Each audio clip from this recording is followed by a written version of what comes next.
é mais fácil você identificar alguém que se sinta mais encorajado a assumir que tem uma síndrome de burnout do que um transtorno depressivo pelo estigma. Mas tem uma outra questão. O trabalho, de 99 para cá, piorou muito.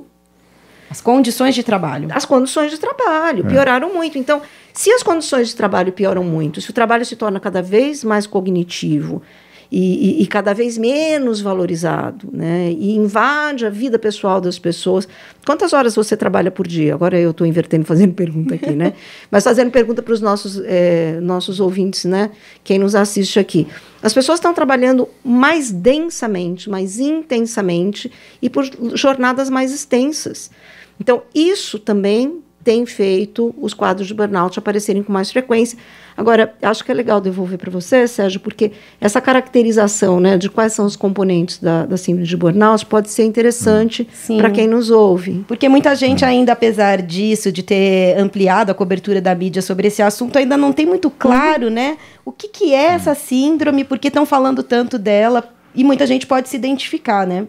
Então, mas só complementando o que a professora Márcia falou, de 99 para cá, se intensificou a globalização, né, e se intensificou o uso das tecnologias de comunicação, e também se intensificou a competitividade.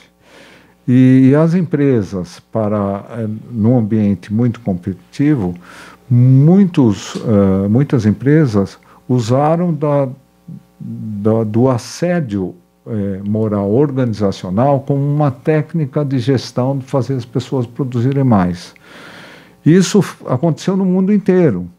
Então, exemplo do que aconteceu na França, numa venda de uma grande empresa estatal, onde, usando esse método assediador para que as pessoas pedissem demissão, tiveram dezenas de suicídios, né? Então, essa prática hoje do excesso de trabalho, da precarização, da intensificação do trabalho e dessas práticas assediadoras aumentou muito os transtornos mentais no mundo inteiro e particularmente no Brasil, né? Porque nos outros países a gente tem esse contexto, mas nós não temos um contexto de precarização do trabalho do ponto de vista de programas sociais, de apoio. Nós temos aqui hoje uma situação de informalidade muito grande, né? É isso. E voltando lá aos sintomas, então, professor. Os sintomas, então, assim, a pessoa, isso é muito importante, porque se o profissional não estiver atento e não perguntar o que você faz, aonde você trabalha, ele pode confundir o primeiro sintoma, que é a exaustão emocional, que é como uma vela que se apaga, que você está esgotado, você não tem energia, ele pode confundir isso com uma depressão. Mas, na verdade, é o primeiro sintoma do burnout. Depois, ele acaba se distanciando daquilo onde ele trabalha, se distanciando dos pacientes, se distanciando dos alunos, se distanciando dos clientes.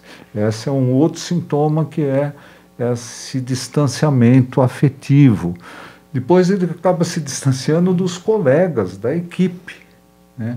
E, por fim, ele se distancia da vida, ou seja, ele pode até pedir demissão e fazer outra coisa, ele começa a ter comprometimento da sua vida pessoal. Então, as três dimensões: exaustão emocional, distanciamento afetivo e baixa realização profissional.